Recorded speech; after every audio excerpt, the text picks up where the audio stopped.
현대에서 저온 조리법, 수비드는 이미 여러 음식점에서 사용하고 있습니다.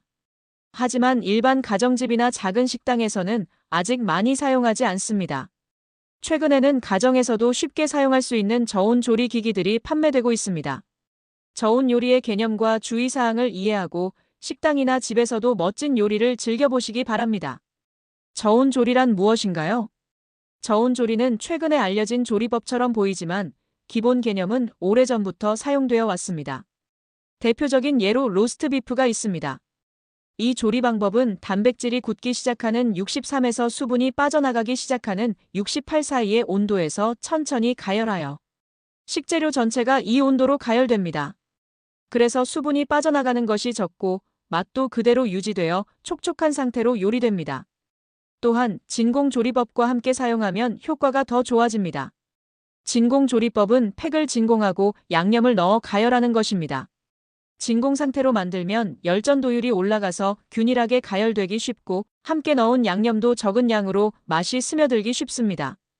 이번에 소개하는 방법은 이 두 가지를 결합한 방법입니다. 최근 저온 조리라고 하는 요리법은 거의 이 방법입니다. 간단히 말하면 재료를 진공팩에 넣고 6372 사이의 물에서 가열하여 중심 온도가 그 온도에 도달하도록 하고 식중독 등의 위험을 줄이기 위해 그 온도에서 12시간 가열하는 것입니다. 최근 판매되는 저온 조리기를 사용하면 지퍼백 등을 이용해 식재료와 양념을 넣고 물에 담그면서 공기를 빼 진공팩을 만들면 됩니다. 그 후에는 불을 사용하지 않고 온도와 시간을 설정하기만 하면 됩니다. 저온 조리기가 없는 경우에는 조금 힘들 수 있습니다. 기계를 사용하지 않고 만들려면 최소한 온도계가 필요합니다. 냄비에 물을 넣고 진공팩을 넣은 다음 그 온도에 도달할 때까지 가열합니다. 일정한 온도가 되면 불 조절을 통해 온도를 유지합니다. 또한 온도 차이로 인한 문제를 방지하기 위해 물을 휘저어가면서 가열합니다. 단순한 작업이지만 온도를 일정하게 유지하면서 섞어야 하기 때문에 꽤 힘들 수 있습니다. 자주 이 조리법을 사용하신다면 기계를 구매하는 것이 편하게 만들 수 있어 추천드립니다.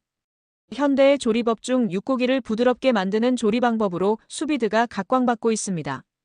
레스토랑에서부터 라멘집의 차슈까지 고기를 다룬다면 한 번쯤 수비드를 생각해봐야 합니다. 예를 들어 닭의 안심 부위는 부드럽다는 것을 모두 아실 것입니다.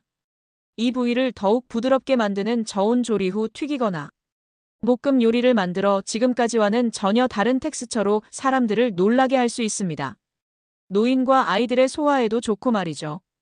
안동국시나 칼국수집에서 사용하는 고기와 국밥, 육개장 고명들을 더욱 부드럽게 하면 어떨까요? 사람들이 여름에 많이 찾는 냉면집에서는 삶은 계란을 수비드할 수 있습니다. 저온 요리는 고기나 단백질 위주로 많이 사용하는데 채소를 색다른 맛으로 조리하는 데도 좋습니다. 무나 당근을 조리 후 버터에 굽거나 양념을 한 상태로 저온 조리할 수 있습니다. 자주 먹는 음식의 텍스처와 조리법을 바꿔주므로 손님들의 기억 속에 깊이 자리 잡을 수 있습니다. 수비드 무, 당근 조림을 반찬으로 어떠세요? 가장 걱정되는 것은 이 온도에서 식중독이 발생하지 않는가 하는 것입니다. 그에 대해 몇 가지 주의사항을 알려드리겠습니다. 각종 균에는 여러 종류가 있으며 열에 강한 균도 있습니다. 이 조리법만으로는 100% 안전하다고 할 수는 없습니다. 중요한 것은 사용되는 식재료의 상태와 처리 방법, 조리 후의 냉각 방법, 보관 방법, 가열 시간이 중요합니다. 안전하게 요리하고 싶다면 최소한의 식중독에 관한 지식은 공부해두는 것이 좋습니다. 또한 인터넷에서 저온 조리법을 검색해보면 4055가 가장 균이 잘 번식하기 때문에 이 온도를 빠르게 벗어나야 한다는 내용을 자주 볼 수 있습니다. 이는 거짓이 아니지만 그 이전 온도에서도 충분히 균이 번식할 수 있습니다. 여름에 식중독이 많이 발생하는 이유는 외부나 실내가 40를 넘는 경우는 드물지만 그 이전 온도에서도 충분히 번식하기 때문입니다. 중요한 것은 가열 전에 식재료에 균이 번식하지 않도록 하는 것입니다. 고기에는 원래 균이 붙어 있는 경우가 많기 때문에 초기부터 번식시키지 않는 것이 중요합니다. 예를 들어 살균 온도에서 정성껏 가열했다고 해도 원래 균이 많았던 식재료를 먹고 싶지는 않을 것입니다. 그래서 63에서 30분 가열하면 많은 위험을 줄일 수 있습니다. 다만 이 가열 시간은 식재료 전체가 63가 된 후의 시간입니다. 물이 63가 된 후가 아닙니다. 식재료 중심 온도까지 이 온도에 다다라야 합니다. 또 다른 중요한 점은 냉각 시간입니다. 요리가 끝나자마자 바로 먹으면 상관없지만 웰치균과 같이 포자로 변해 번식하기 쉬운 온도가 되면 다시 번식하기 시작하는 균도 있습니다. 진공조리인 경우에는 그 상태로 얼음물에 담가 빠르게 상온 이하로 낮추고 냉장 보관하여 위험을 줄일 수 있습니다. 이 조리법은 물론 모든 조리법에서도 중요한 사항이니 기억해두면 좋을 것 같습니다. 기기만 구입하면 지금은 쉽게 저온 조리가 가능한 시대입니다.